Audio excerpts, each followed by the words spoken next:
ॐ सदाशिवसमारम्भा शङ्कराचार्यमध्यमाम् अस्मदाचार्यपर्यन्ताम् वन्दे गुरुपरम्पराम्। ओ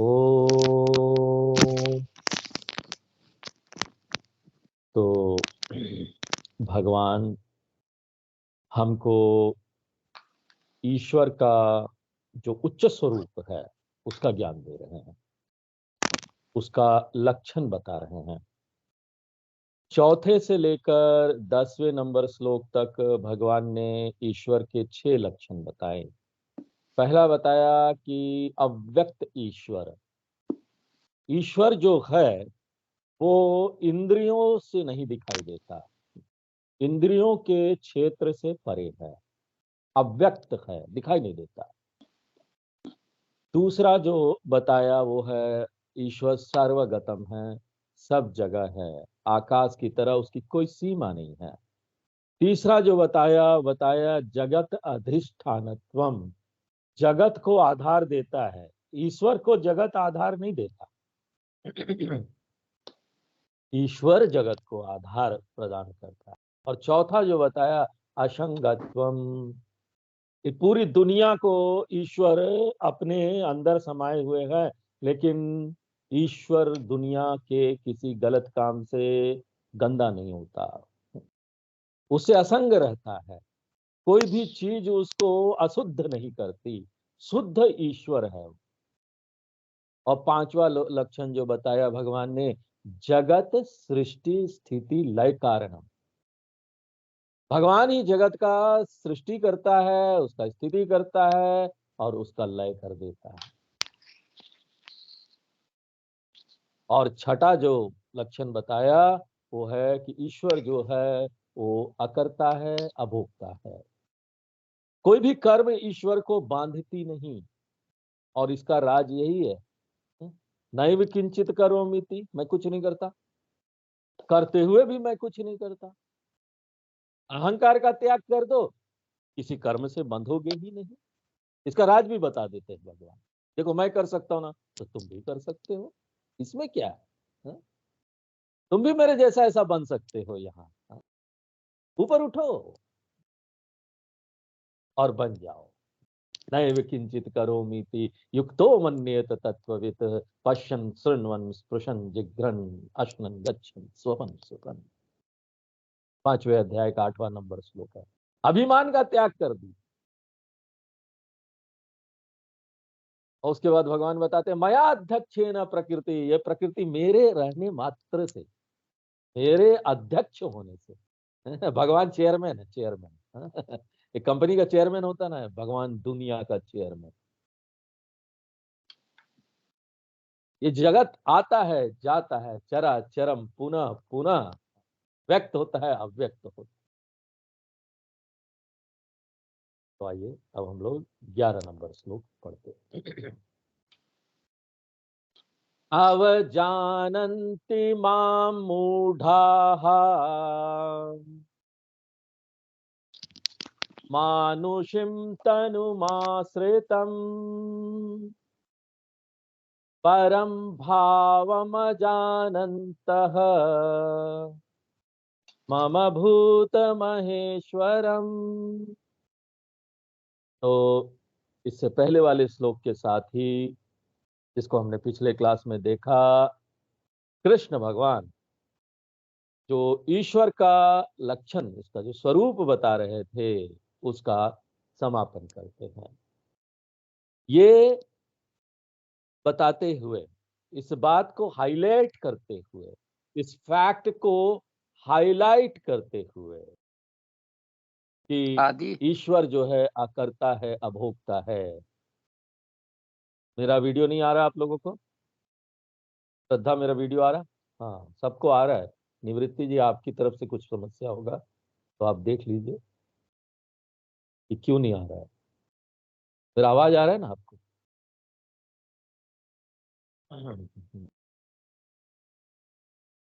बाकी लोगों को मेरा वीडियो आ रहा है, सबको, आपको नहीं आ रहा है? देखिए आज आ रहा है वीडियो, एक बार फोन गड़बड़ हो वो जा रहा, आपका ना बंद हो जा रहा। हाँ वो आपका इंटरनेट गड़बड़ है इसलिए नहीं आ रहा है, हाँ, वो मुझे बंद हो दिखाई जा दे रहा रहा स्विच। है। हाँ इंटरनेट की जो प्रॉब्लम है, स्लो है इंटरनेट, क्योंकि आपका भी जो वीडियो आ रहा है ना रुक रुक के आ रहा है मेरे पास। इसका मतलब वो कनेक्शन जो है ना इंटरनेट का स्लो है वहां से। हाँ, तो मोबाइल ही बंद हो जा आवाज आ रहा रहा है ना? है। आवाज आ रहा है, ठीक है, चलिए। आज सुन लीजिए, हम्म। कुछ किया नहीं जा सकता, इंटरनेट का क्या कर सकते। तो ईश्वर जो यहाँ पर है, अकर्ता है, अभोक्ता है, ईश्वर कुछ नहीं करता। जो ऐसा अपना जीवन बना लेगा ना कि वो कुछ नहीं करता, करके भी नहीं कुछ करता, कुछ नहीं करता। एक व्यक्ति क्या किया, कुछ नहीं करता, नहीं स्वामी जी गीता में भगवान ने बोला करता बन जाओ, पता चला बैठ गया आलसी होके। अब ये आलसी होके नहीं बैठना है, ज्ञान से अकर्ता होना है। कर्म तो हमारा वही चलता रहेगा, हमको यहाँ पर बहुत कर्म करना, इस बात को हमको समझना होगा। कर्म से छुटकारा नहीं है। आदमी सोचेगा सब कर्म हम छोड़ दे और उसके बाद ना हमको बैठ के समय मिल जाए और हम यहाँ शास्त्रों का अध्ययन करने लगे, ऐसा थोड़ी ना हो। जहां रहोगे वहां अपना काम तो करना पड़ेगा। अपना ही काम अगर करोगे ना तो पूरा दिन ऐसे ही निकल जाता है। तो अकर्ता का ये अर्थ नहीं है कि ना हमने काम छोड़ दिया, हमको बहुत कर्म करना है। एक आध्यात्मिक व्यक्ति बहुत कर्म करता है, आलसी नहीं रहता है। आलसी नहीं बनना है हमको, हमको बहुत कर्म, और बहुत कर्म हंसते हुए करना है, जैसे हमारे कृष्ण भगवान करते थे, हंसते हुए कर्म करते थे, हमेशा चेहरे पर मुस्कुराहट होती थी। इतना काम कर रहे सुबह से शाम तक, कभी किसी को समझा रहे, कभी किसी को समझा रहे, अपना राजकाज का काम भी कर रहे, और 16,108 रानियों को खुश भी रख रहे थे। सोचिए कितना बड़ा काम है। उसके बाद भी बोलते मैं अकर्ता हूं, कैसे? अहंकार का त्याग करके। और अगर हम ऐसे अकर्ता होंगे ना तो फिर अभोक्ता भी हो जाएंगे। अभोक्ता यानी पाप पुण्य का कर्म, हमको जो वो दुख सुख दुख मिलता है हमको नहीं मिलेगा। भगवान भी इसी तरह से इतनी पूरी दुनिया चलाते हैं, लेकिन वो अकर्ता अभोक्ता है। इसलिए हमको भगवान को अपनी समस्या के लिए जिम्मेदार नहीं देना चाहिए, हमको उनको दोष नहीं देना चाहिए। देखो भगवान तो हम आप देखते भी नहीं, आपका आंख नहीं है, कान नहीं है क्या? हम इतना दुख सह रहे, आप दिखाई भी नहीं देता आपको। भगवान अन्याय नहीं कर सकते, भगवान अन्यायी नहीं है। भगवान एक महान न्याय करता है, क्योंकि भगवान के योजना और इच्छा के अनुसार यहाँ कुछ नहीं हो रहा। भगवान सिर्फ यहाँ रहते हैं, उसके रहने मात्र से यहाँ सब कुछ हो रहा है। नहीं नहीं स्वामी जी, फिर हमको पीड़ा क्यों होता है, हम क्यों यहाँ भुगतते हैं? हमारा भाग्य है, हमने ही, हमारे हमको जो आज मिल रहा है ना, उसको हम ही ने बनाया था, हम ही ने मांगा था। कैसे? भूतकाल में कर्ता बनकर बहुत पहले हमने कुछ काम किया ना, उसका आज हमको फल मिल रहा है, आज हम उसका भोगता है। भूतकाल में किया हुआ कर्म का वर्तमान में हम भोक्ता बन जाते हैं।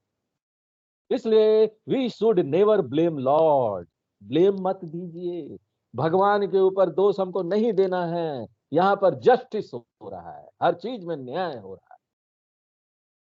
नहीं नहीं मैं भगवान की पूजा क्यों करूं? कई बार बहुत जो आस्तिक लोग होते हैं, बहुत भगवान का पूजा करते हैं ना, वो कई बार इसी कारण से ना नास्तिक बन जाते हैं। उनको जो जीवन में बहुत दुख आता है ना, और दुख चलता रहता है, वो इतना भगवान को प्रार्थना करते, रोज रोज 3-3 घंटे पूजा करते रहेंगे, उसके बाद भी दुख बना रहेगा, जाएगा नहीं। तो उनको लगेगा ना भगवान ने उनकी प्रार्थना स्वीकार नहीं की, भगवान तो है ही नहीं, इसलिए कल से मेरी पूजा बंद। एक महिला थी, वो हमारे स्वामी जी के पास आई। स्वामी जी, ये जितनी भी गीता और उपनिषद ये सब किताबें थी ना स्वामी जी, वो सब मैंने डस्टबिन में डाल दिया, कचरे के डब्बे में डाल दिया। मैंने अपने ना पेपर वाले तक को नहीं दिया। इतना भी मेरे मन में अब सम्मान नहीं रहा।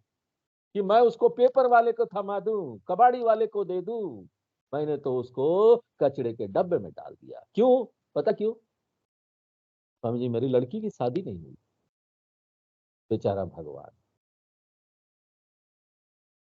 इसलिए मैं भगवान पर विश्वास नहीं करता। अब देखिए ये कितनी भयानक बात है। भगवान वहां क्या उसकी बेटी की शादी करने के लिए बैठे हुए हैं? हाँ? उसी लिए बैठे हुए क्या? ये सब गलत धारणाएं हैं। प्रार्थना जब आप करते हैं भगवान को, तो वो आपको पुण्य देता है। वो आपका एक कर्म हो गया। आप एक कर्म कर रहे हो, कर्म का पुण्य आपको मिलता है। अगर यहाँ पर कुछ पुण्य पैदा भी हो गया प्रार्थना के कारण, लेकिन हमारा पाप उससे डबल है, तो फिर हमको उसका फायदा कहाँ मिलेगा? प्रार्थना ने कुछ पुण्य बनाया, लेकिन पहले से आपने गलत काम इतने किए हैं कि वो डबल है, तो प्रार्थना कैसे उसको बेअसर करेगा? और प्रार्थना तो बेकार चला जाएगा। प्रार्थना ने यहाँ पर पुण्य बनाया, लेकिन क्योंकि पाप उससे ज्यादा है, आपका प्रार्थना कितनी देर का होता है बोलिए? 2.5 मिनट का। अब वो 2.5 मिनट का भी प्रार्थना कैसे होता है मालूम?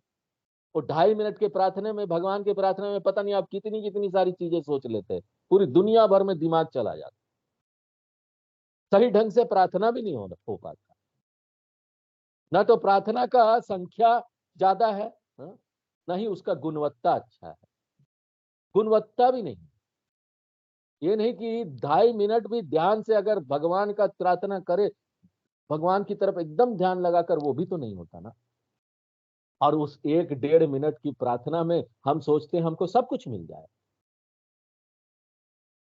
तो ये नहीं है। ये प्रार्थना का जो सिद्धांत है, भगवान को जो हम प्रार्थना करते हैं, उस सिद्धांत की गलत समझ है। हम नहीं जानते कि प्रार्थना की भूमिका क्या है।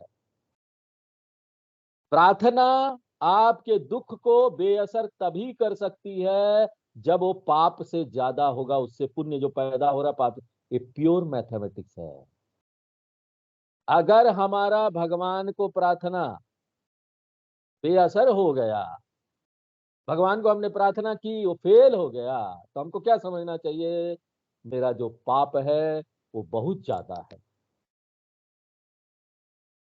आज मैं जीत नहीं पाया खेल में, क्रिकेट मैच में, टेनिस में, इंडिया हार गई।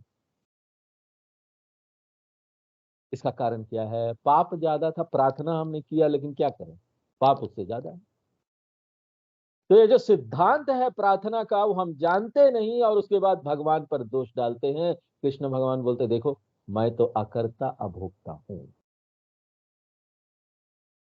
अब भगवान की उच्च प्रकृति का वर्णन करने के बाद श्लोक नंबर 10 तक, अब इस 11वें श्लोक में कृष्ण भगवान विषय में परिवर्तन कर रहे हैं। और विषय क्या है? संसार कारणम। क्यों हमको समस्या आती है? यहाँ पर क्यों समस्या आती है? देखिए, समस्या क्यों आती है कृष्ण भगवान हमको बता रहे हैं, खुल कर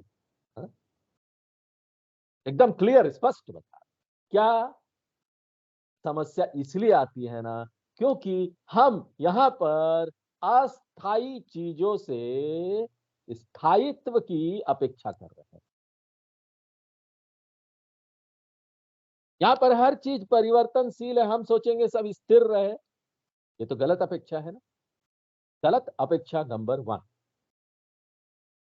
एक्सपेक्टेशन, अपेक्षा स्थायित्व की, ये सब खत्म होने वाली चीजों से हम इस अपेक्षा करते हैं। सुरक्षा की, ये सब असुरक्षित चीजों से हम अपेक्षा करते हैं। पूर्णत्व की, आनंद की, इन सब सीमित चीजों से। This is our wrong expectation.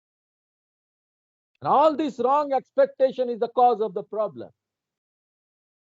ये सब गलत अपेक्षाएं समस्या का जड़ है। अगर एक व्यक्ति को सुरक्षा चाहिए, एक व्यक्ति को शांति चाहिए, एक व्यक्ति को आनंद चाहिए, तो उसको कुछ और चीज की तरफ जाना चाहिए जो कि स्थायी है, जो कि पूर्ण है।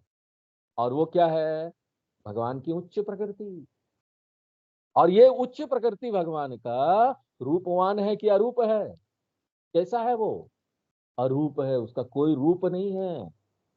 और कृष्ण भगवान बोलते हैं ना कि कोई भी मुझे ना नहीं समझ पाता, ये मेरा जो उच्च स्वरूप है उसको नहीं समझ पाता, और मेरे नीचे वाले स्वरूप को पकड़े रहते हैं, जो कि चला जाएगा, जो कि रहेगा नहीं। तो कृष्ण भगवान बोलते हैं समस्या लोगों के साथ है, उनकी गलत धारणाओं के साथ है। इसलिए कृष्ण भगवान बहुत गुस्सा हो जा रहे हैं। गुस्सा होकर वो बोल रहे मूढ़ा, मूर्ख लोग है ये, कंफ्यूज्ड लोग है, भ्रमित लोग हैं, अज्ञानी लोग हैं। ऐसे अज्ञानी लोग हैं जो नित्य और अनित्य के बीच का अंतर नहीं समझ पा रहे हैं, नित्य और अनित्य वस्तु का विवेक नहीं कर पा रहे हैं।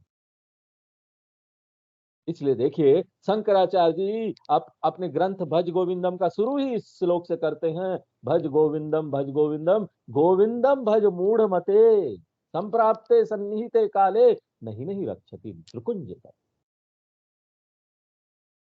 जो भी यहाँ पर आप जमा करेंगे ना, वो आपकी सहायता नहीं करेगा स्थायित्व प्राप्त कराने में, क्योंकि वो खुद ही अस्थाई है। हम लोग अभी उपनिषद में प्रवेश करने वाले आगे जाकर, तो कैवल्य उपनिषद जब करेंगे तो उसमें आएगा न कर्मणा न प्रजया धनेन त्यागे नैक्य अमृतत्व मानसु। ये सब कुछ भी आपको सुख और सुरक्षा नहीं देगी। अगर आप सोचते हैं ये देगी तो आप कोशिश करके देख लीजिए, जाइए, कोशिश कीजिए, भुगतिए, दुख सहिए, और फिर वापस आइए भगवान के पास। भगवान हम बहुत दुख सह लिए, अब कुछ निकालो हमको यहाँ से। हाँ? कब तक हम आपका यहाँ इंतजार करेंगे बैठ के, बाद में क्लास करेंगे। हाँ? यहाँ पर कृष्ण भगवान बोलते हैं मूढ़ा मम परम भावम अजानंतः, वो मेरे निर्गुण स्वरूप को नहीं जानते, वो मेरे अरूप स्वरूप को नहीं जानते। तो परम भावन का क्या अर्थ हुआ? परा प्रकृति, जो उच्च चैतन्य स्वरूप है अजानंतः, वो नहीं जानते हैं। क्यों नहीं जानते हैं? अब वो नहीं जानते तो नहीं जानते, नहीं जानते हैं। वो तो कुछ भी नहीं जानते, ऐसे भी बहुत सारी चीजें नहीं जानते। हम क्यों विशेष रूप से परम भाव नहीं जानते ऐसा बोले? अरे हमारा जन्म ही होता है अज्ञान के साथ। इसी चीज का अज्ञान नहीं कि हम भगवान के उच्च स्वरूप को नहीं जानते। हमको तो जन्म जब मिलता है यहाँ पर, तो हमको अंग्रेजी भी नहीं आती, हमको यहाँ पर हिंदी भी नहीं आती, सब चीज का अज्ञान होता है। हाँ, हाँ? तो ये तो हमारी पहली पूंजी होती है, अज्ञान। हमारा जन्म ही इसके साथ होता है। ज्यादा से ज्यादा अज्ञान, अज्ञान हम यहाँ पर पाते नहीं, अज्ञान के साथ पैदा होते हैं।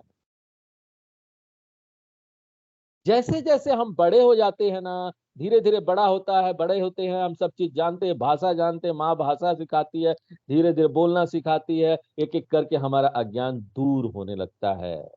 इसके लिए हम प्रयत्न करते हैं।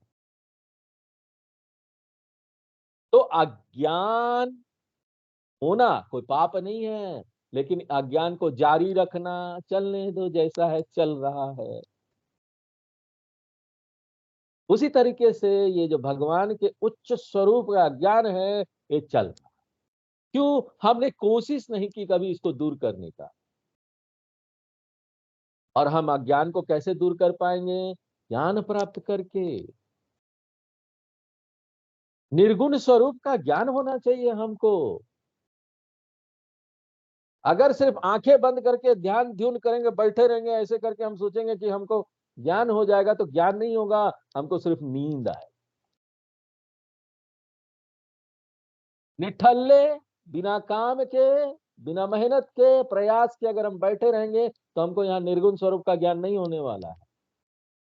निर्गुण स्वरूप का ज्ञान प्राप्त करने के लिए एक विशेष प्रक्रिया है, तब जाकर हम इसको प्राप्त कर सकते हैं।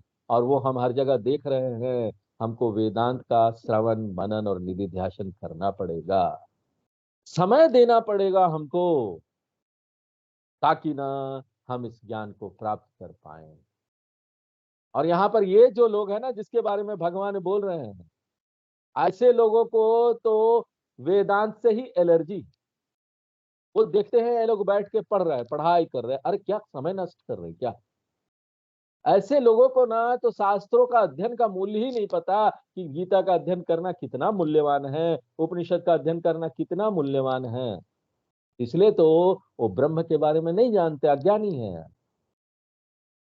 और क्योंकि वो मेरे उच्च स्वरूप को नहीं जानते, प्राकृतिक रूप से वो मेरे नीचे वाले स्वरूप को पकड़े रहेंगे। और मेरा नीचे वाला स्वरूप कैसा है? मानुषिम तनुमाश्रितम।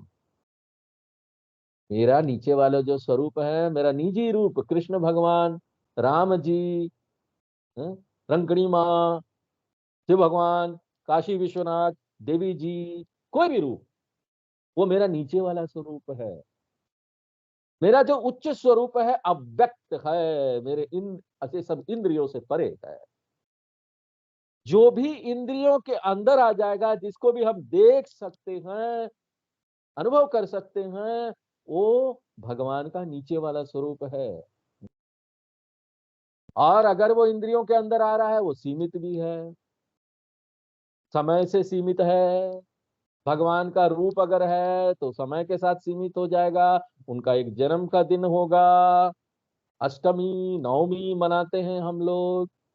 उसके बाद एक स्वर्गारोहण का दिन होगा, एक दिन वो चले जाएंगे इस संसार से, यहाँ आएंगे फिर चले जाएंगे, आने जाने वाले भगवान। तो भगवान बोलते हैं ये मेरा उच्च स्वरूप कैसे हो सकता कि मैं आ जा रहा हूं? इसलिए भगवान बोलते हैं मानुषिम तनुमाश्रितम मूढ़ा। ये जो अज्ञानी लोग हैं, वो मुझे ना अपने जैसा समझते हैं। वो मुझे ना मनुष्य के रूप में देखते हैं कि मेरा हाथ है, पांव है, मेरा सिर है। वो मुझे ना मनुष्य समझ के मेरा यही रूप जानते हैं, अब जानंती। और ऐसा करके ना वो मेरा अनादर कर रहे हैं, मेरी महानता का गुणगान नहीं कर रहे हैं। वो सोच रहे बड़े हम महानता का गुणगान कर रहे हैं, हाँ, पकड़े हुए नीचे वाले स्वरूप को मेरा अनादर कर रहे हैं, मेरा अपमान कर रहे हैं भगवान।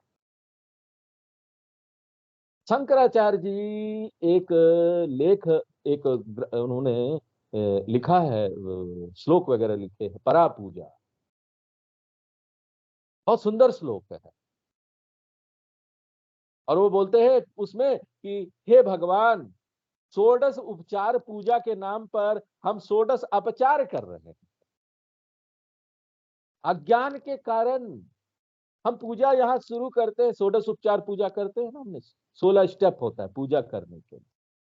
पहला चीज हम क्या करते हैं? भगवान को बुलाते, आवाहयामी करते ना, हे भगवान आ जाओ हम पूजा करेंगे, आवाहयामी करते हैं, आवाहनम करते हैं, भगवान को बुलाते हैं।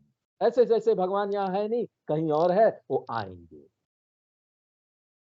शंकराचार्य जी बोलते हैं इससे बड़ा उपचार कोई नहीं है।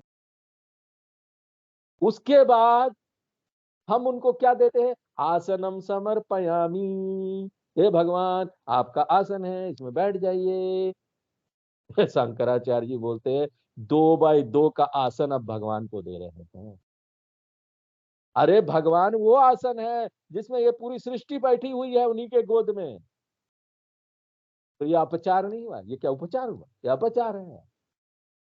उसके बाद बोलते हैं अर्घ्यम समर्पयामी पाद्यम समर्पयामी। भगवान का हाथ धोवो, भगवान का पांव धोवो, भगवान का सिर धोवो, उनको स्नान करा। शंकराचार्य जी बोलते अरे भैया, भगवान का हाथ पांव कहाँ है? एक अरूप भगवान का कोई हाथ पांव नहीं। यही नहीं कि उनका कोई हाथ पांव नहीं है, आप धोने के लिए पानी दे रहे हो पूजा में उनको। इसका क्या अर्थ पता है? अरे जब आप पानी दे रहे हो भगवान को धोने के लिए, तो आप ये इनडायरेक्टली बोल रहे हैं ना भगवान आप अशुद्ध है, गंदा होके आए, पहले साफ हो जाइए। ए भगवान गंदा है क्या, उसको पानी दे रहे हैं धोने के लिए? अरे भगवान तो नित्य शुद्ध स्वरूप है, हमेशा नित्य शुद्ध है, उन पर कोई चीज का असर नहीं होता। तो यहाँ पर प्रश्न ही नहीं उठता कि भगवान को हम नहाने के लिए पानी दें, हाथ धो पांव धोने के लिए पानी दें। ये जो हम कोशिश करते हैं ना भगवान को साफ करने का, तो ना हम भगवान का अनादर नहीं कर रहे हैं, इनडायरेक्टली बोल रहे हैं ना, मेरे सामने मत आना, हाँ नहा के आना। डरिए मत, मैं आप लोगों को ऐसा नहीं बोलूंगा कि आप नहा के आओ मेरे सामने। ये तो इंसल्ट है ना, आप अपमान कर रहे हैं किसी का। हाँ? कोई आया आपके सामने, दूर हटो, नहा के आए हो क्या? तो ये उपचार कहाँ है? ये उपचार है, उपचार नहीं है। लेकिन सावधान हो जाइए। हम ये नहीं बोलना चाह रहे कल से आप पूजा बंद कर दीजिए, है? क्योंकि लोग यहाँ पर बहाना चाहते नहीं। नहीं, स्वामी जी ने बोला पूजा नहीं करना, यहाँ पर भगवान का कोई हाथ पाँव नहीं होता, पूजा करने का जरूरत नहीं है। यही ऐसे आलसी लोग बैठे बैठे हुए हैं। इसको कोई और सुन लेगा जो पहले से आलसी है। यहाँ पर आप सब लोग तो उच्च स्तर पर पहुंच गए, लेकिन दूसरे लोग हैं वहां पर हम लोग नहीं बताते ये सब। हम्म? जब तक कि एक व्यक्ति ना ऐसी स्थिति में नहीं आ जाता, इसलिए बोलते हैं ना, यहाँ पर सबको एक उपदेश नहीं दिया जाता। हाँ? इसलिए भीड़ में हम क्वेश्चन का आंसर भी नहीं देते किसी को। अगर आपको अपना क्वेश्चन का आंसर चाहिए तो अकेले में निजी रूप में हमसे पूछिए। क्योंकि हर एक जो साधक है वो अलग अलग स्तर का है, उसको अलग अलग उपदेश हमको देना पड़ता है। उसका स्तर क्या है उसको देखते हुए, अगर वो आलसी व्यक्ति है तो हम उसको पहले बोलेंगे कर्म करो, कर्तव्य करो, क्या ऐसे फालतू का बैठे रहते हो, भगवान भी तुमको पसंद नहीं करेंगे अगर कर्म नहीं करोगे तो। हाँ, पूजा करो खूब, 2-3 घंटा पूजा करो, चलो पूजा नहीं करोगे, आलसी बन के बैठना है क्या? पूजा करने में कितना मेहनत है सोचो, कितनी तैयारी करनी पड़ती है। पूजा घर साफ करो, भगवान को नहलाओ धुलाओ, सब उनका कपड़ा तैयार करो, पूजा का सामान तैयार करो, कितना मेहनत है। ये मेहनत तुम नहीं करोगे ना तो आरूप तो तुमको कभी भी नहीं समझ में आए।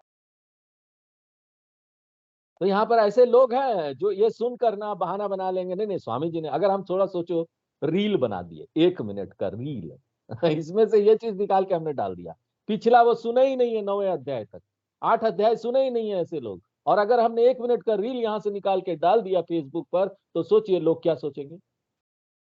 इसलिए रील डालने से पहले भी हम बहुत सोचते हैं लोगों पर क्या असर होने वाला है। यहाँ पर वो तो छोड़ देंगे पूजा, जबकि उनको छोड़ना ही नहीं चाहिए।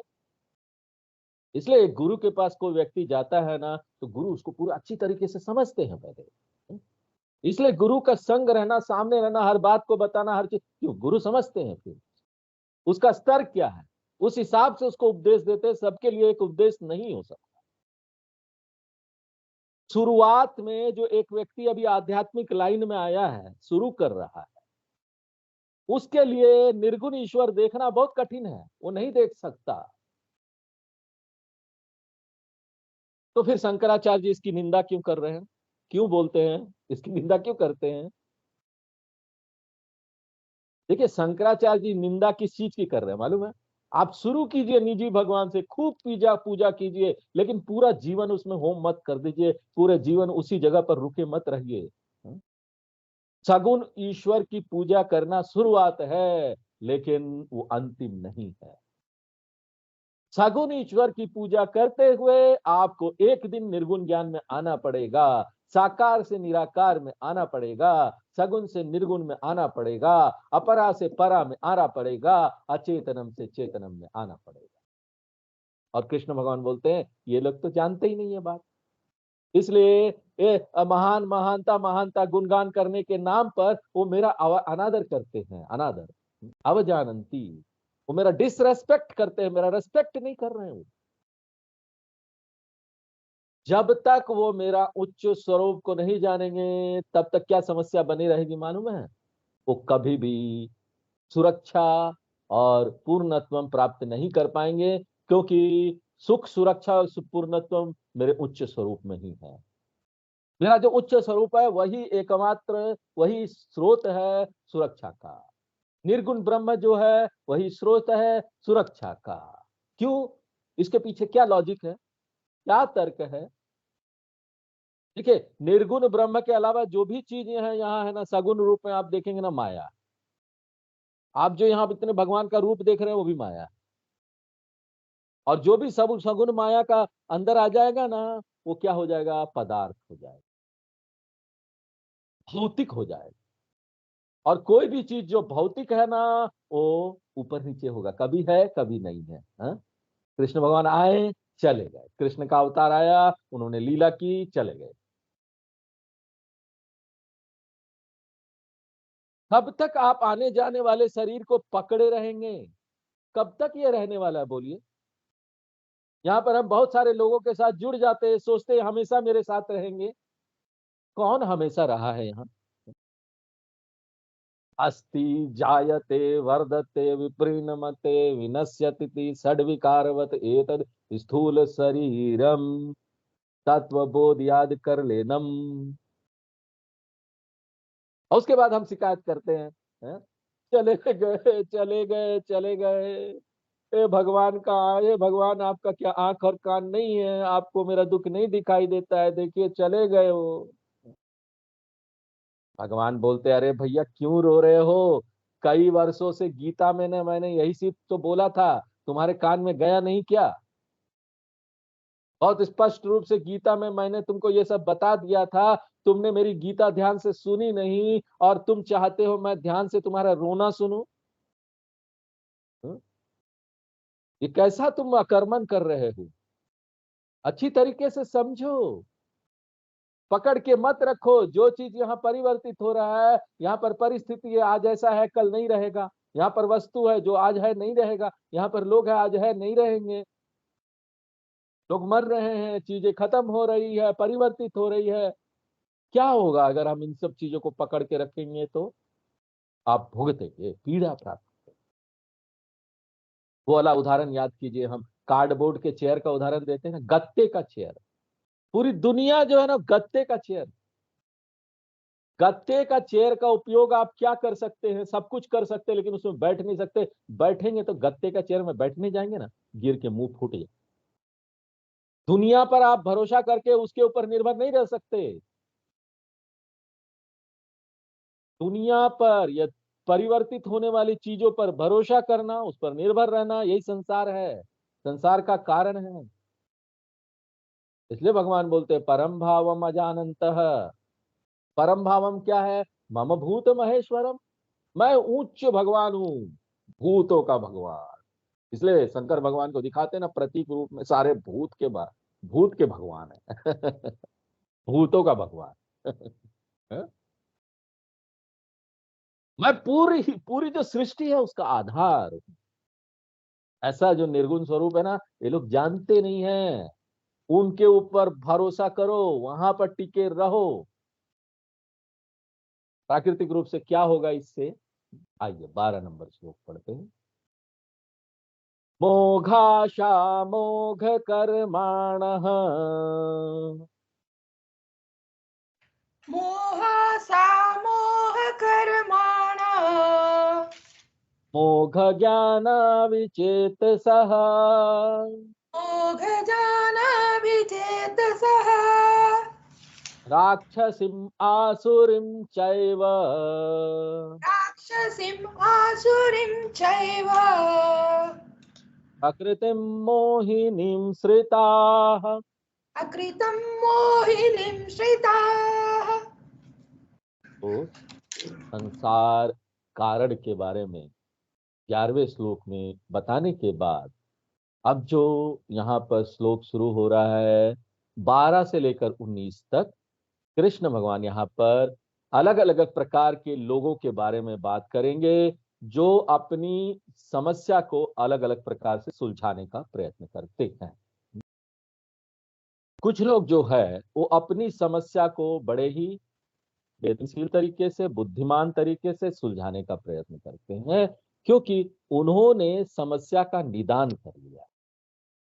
तो ऐसे जो लोग हैं ना, वो बुद्धिमान लोग हैं, क्योंकि उन्होंने समस्या का निदान कर लिया है। उनको जीवन में एक दिशा मिल गई है।